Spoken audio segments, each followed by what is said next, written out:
Hey everybody, welcome back to another one of my book reviews. So before we get started, I just wanted to say thank you guys for tuning in. I want to be pretty consistent with these videos. I want to do a new book review probably once a month if I'm lucky. Maybe I can do a few more, maybe get this up to a bi-weekly thing. But before we get started, I just want to say please be sure to like, share, and subscribe.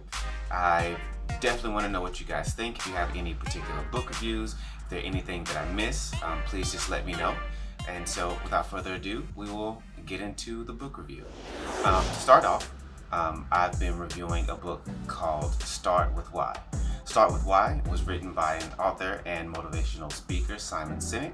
The book promises to show how great leaders inspire everyone to take action. So, spawning from his popular TED Talks of the same subject, does the book live up to the title, or was I left looking for more? Let's find out. So, Start With Why has 14 total chapters, each attempting to explain why it is important for any leader to dig deep into themselves to find why they are driven to do what they do. So when starting a new book, I typically don't read the titles of each chapter prior to reading it. I like to experience the book and discover it as I read along. However, in this case, I feel like that was a big mistake. The author, Simon Sinek, waited until chapter 13 to introduce his motivations, or as he would like to call it, his why. I'm not really sure why he structured the book this way, because I completed about 90% of the book before I felt like I could trust anything that he said, and by that point, it's far too late. In my experience, books of this nature are better consumed when the author establishes his or her credibility in the beginning. This helps to lay a foundation for everything that follows. So, Start With Why, in my opinion, would fare much better if chapter 13, called The Origins of Why, began the book. He also tends to use the same examples over and over. So particularly he uses the example of Apple and Dr. Martin Luther King Jr.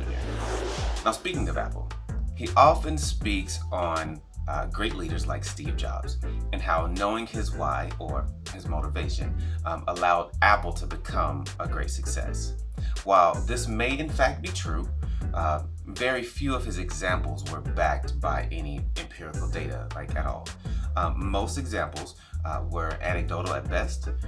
He asserts that simply knowing your why or knowing your motivation guarantees your success if you're passionate enough. Now, anyone who has gone into business or has followed any sort of passion project knows that passion alone does not guarantee victory.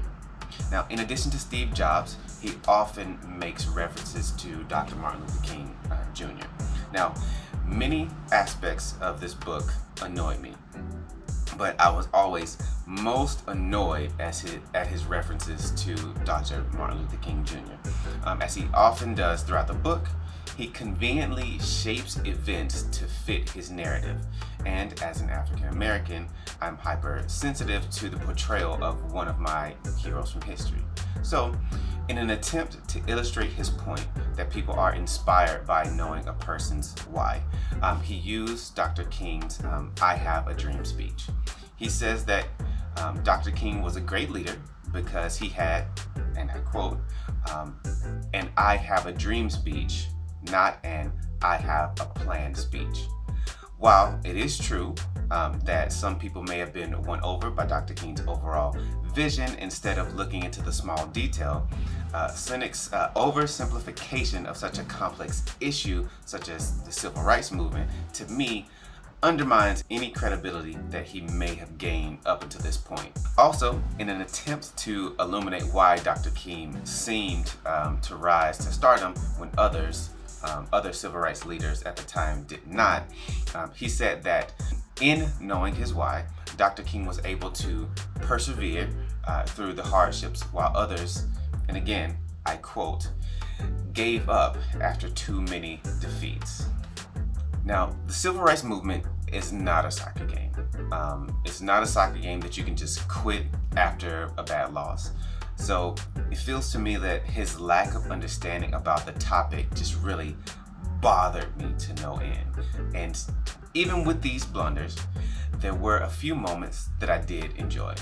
Chapter 7, which is ironically the same chapter as the Dr. Martin Luther King Jr. debacle, he speaks of a theory called the law of diffusion of innovation, which was developed in the 60s by a professor of communication named Everett Rogers.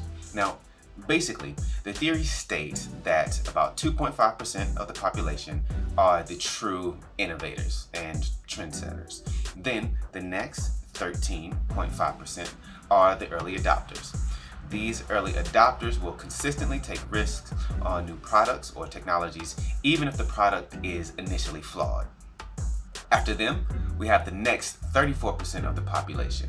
That's known as the early majority. At this point, your product, if you are selling something, can reach the mass market because it has largely been beta tested by the early adopters. The early adopters have convinced the early majority to jump on the bandwagon, basically. The next 34% are the late majority. These are the individuals who are not opposed to change, but they don't necessarily seek it out.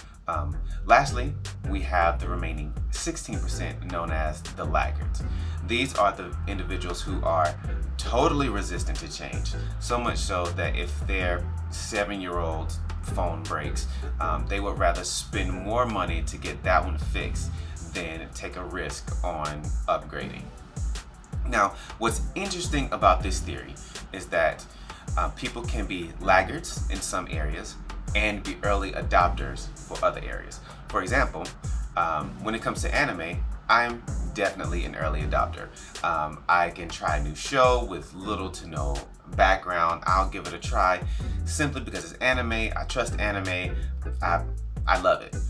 However, I am 100% a laggard when it comes to sports trends. No amount of convincing will ever make me want to follow football trends, memorize stats. Knowing the first round draft pick of a team does nothing to enhance or improve my life at all. So I am definitely a laggard in that area. It is an interesting theory, but ultimately I find it ironic that the most interesting part of this book is a theory that the author himself did not develop. I can also mention that the branding of this book is peculiar as well. Based on the design of the book, it seems to be an attempt to be seen as a comparison piece or a companion piece to one of my favorite books of all time called Getting to Yes. And honestly, the branding of the book is what drew me in initially. So after reading Start With Why, I can confidently say that it does not compare to Getting to Yes in the slightest. I love to do a review of Getting to Yes in the future, but I can definitely say that there is zero comparison between the two books. Like I mentioned before, there are a few interesting nuggets of information in the book. Although he didn't do a great job of justifying it, his concept of what he calls the golden circle is, to me, quite interesting. He asserts that when doing anything in life, but particularly when leading, it is best to have 3 realms of focus. First, you must know why you're doing what you're doing, because that will inform everything else. Next, you must figure out how to do it. And lastly, you must figure out what service or product you will provide. Now, on paper, this sounds great, and it does work in some areas, but he struggled so much in justifying it in the book that it makes me believe that it's not a one-size-fits-all claims as he wants it to be. Particularly for artists or designers, you're confronted with knowing what to do and knowing how to do it, sometimes before you know why you want to do it. So in conclusion, Start With Why ultimately left me disappointed. Its lack of data to back up the author's claims made each justification for his theory feel more like an opinion than an evidence-based theory. The structure of the book was odd, especially considering the book's title.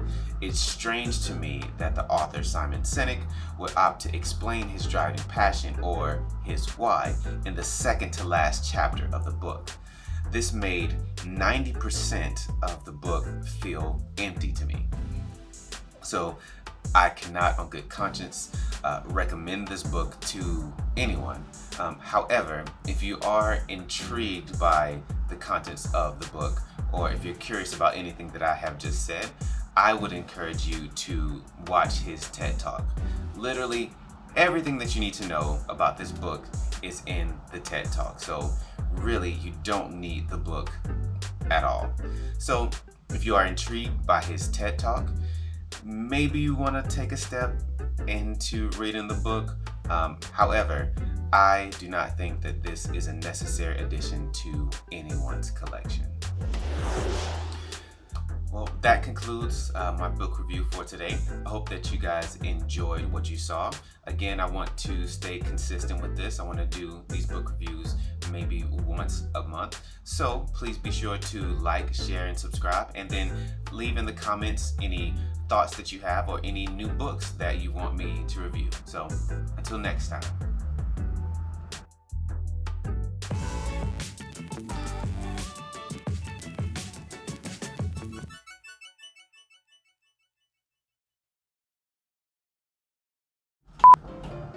This is Content Take 1.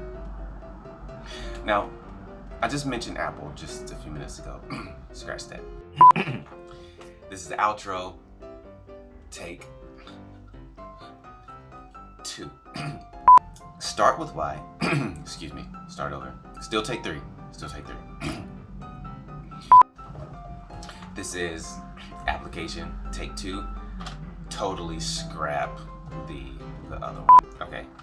Scrap all that. I'm about to start over. Get it right. Focus. Made it feel more like an opinion. Grr. Start over. This is still take 2, but I'm starting over.